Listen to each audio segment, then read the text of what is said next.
تذكر يوما كنت تعانق دمعة الفكر تناجي الله في صبر وترجو رحمة تسري. بسم اللہ الرحمن الرحیم. السلام علیکم ورحمۃ اللہ وبرکاتہ. میں ہوں آپ کا اپنا میزبان حافظ عثمان اور آپ دیکھ رہے ہیں میرا یوٹیوب چینل. میں امید کرتا ہوں میرے دیکھنے والے تمام دوست احباب خوش و خرم ہوں گے اور میں دعا گو ہوں کہ رب ذوالجلال میرے دیکھنے والوں کو دنیا میں خوشیاں عطا فرمائے.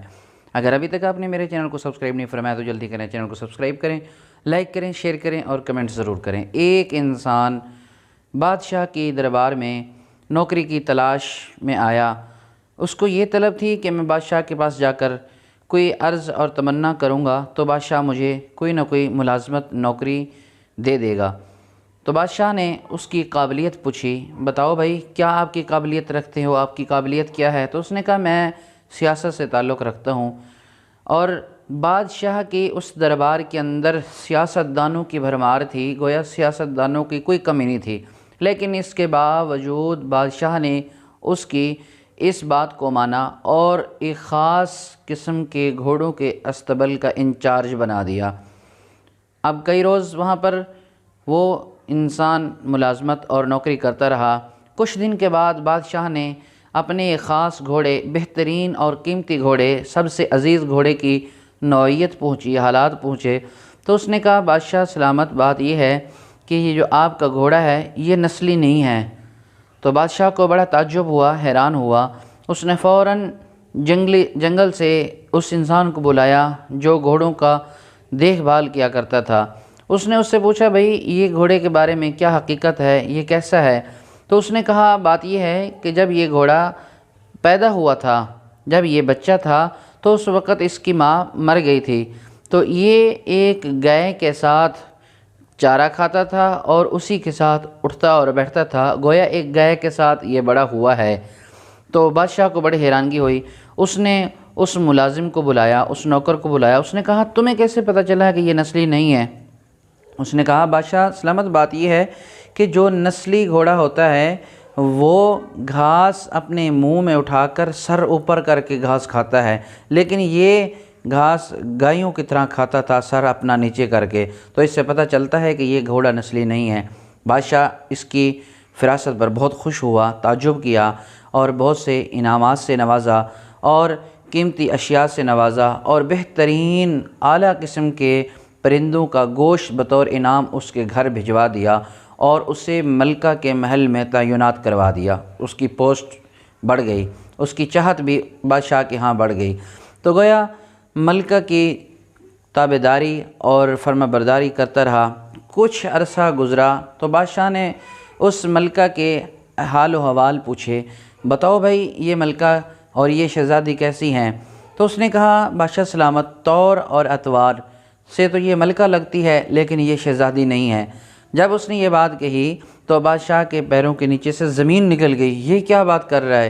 تھوڑی دیر حال سے بے حال ہوا. اس کے بعد اپنے حال میں بادشاہ واپس آیا تو سیدھا اس نے اپنی ساس کو بلوایا. اس نے کہا بتاؤ یہ بادشاہ کی بیٹی ہے یا نہیں؟ تو اس نے کہا بات یہ ہے کہ جب میری بیٹی پیدا ہوئی تھی تو آپ کے والد نے میرے خاوند سے میری بیٹی کی منگنی کی تھی, رشتہ پکا کیا تھا, لیکن ہوا یوں 6 مہینے بعد میری بیٹی فوت ہو گئی تھی. اس کے بعد ہم نے چاہا کہ ہماری رشتہ داری, ہماری قرابت بادشاہ کے ساتھ قائم رہے, اس لیے ہم نے کسی اور انسان کی بیٹی اٹھا کر اپنا نام لگا کے اس کو پالتے رہے اور ہم نے اس کو آپ کے گھر بھیج دیا. تو بادشاہ کو بڑا حیران ہوا, تعجب ہوا. تو بادشاہ نے اس کو بلایا. اس نے کہا بھئی, اس ملازم کو بلایا, بھئی تمہیں کیسے پتہ چلا ہے کہ یہ بادشاہ کی بیٹی نہیں ہے, شہزادی نہیں ہے؟ تمہیں کیسے پتہ چلا؟ اس نے کہا بادشاہ سلامت, اس کے جو باتیں ہیں یا نوکروں کے ساتھ یا غلاموں کے ساتھ جو رویے ہیں وہ شہزادیوں والے نہیں ہیں. یہ جہلوں سے بھی بدتر رویہ نوکروں کے ساتھ کرتی ہے, جہلوں سے بھی بدتر رویہ خادموں کے ساتھ کرتی ہے. تو یہ مجھے شہزادی نظر نہیں آتی. بادشاہ بڑا خوش ہوا اس کی فراست پر, اسے انعامات دیے اور اس کے گھر گوشت بھجوایا, بھنے ہوئے دالیں اور چنے بھجوائے اور بہترین انعامات سے نوازا اور پھر اسے اپنے محل میں تعینات کروا دیا. اس کی پوسٹ اور اعلیٰ ہوگی, بادشاہ کی خدمت میں آ گیا, بادشاہ کی تابعداری میں آ گیا. تو کچھ عرصہ گزرنے کے بعد بادشاہ نے پوچھا بھئی میرے بارے میں کیا آپ کا خیال ہے؟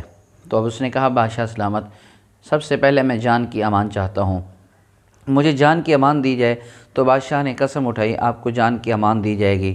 تو اس نے کہا بادشاہ سلامت، نہ آپ طور اور اتوار سے بادشاہ لگتے ہیں اور نہ ہی چال اور چلن سے، نہ ہی آپ کے رویوں سے بادشاہت معلوم ہوتی ہے۔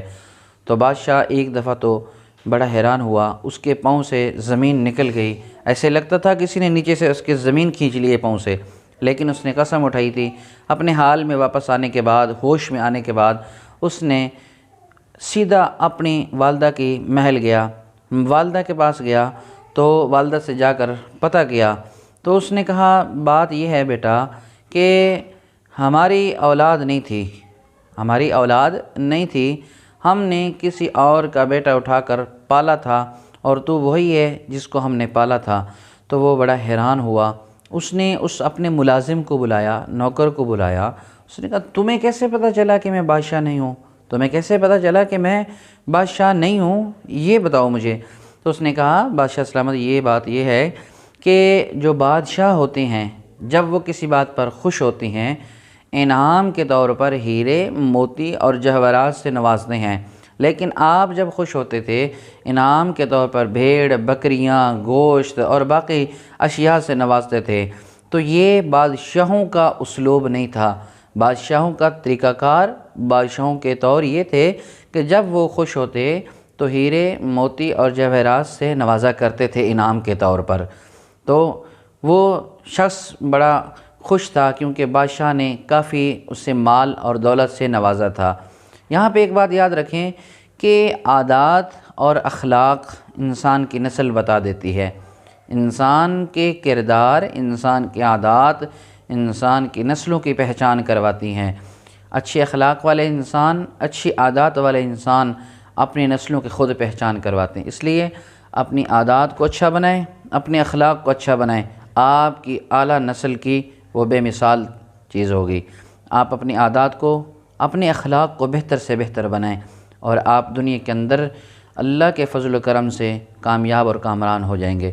میں دعا کرتا ہوں کہ رب ذوالجلال مجھے، آپ کو، ہم سب کو اچھے عادات اور اچھے اخلاق اپنانے کی توفیق عطا فرمائے۔ السلام علیکم۔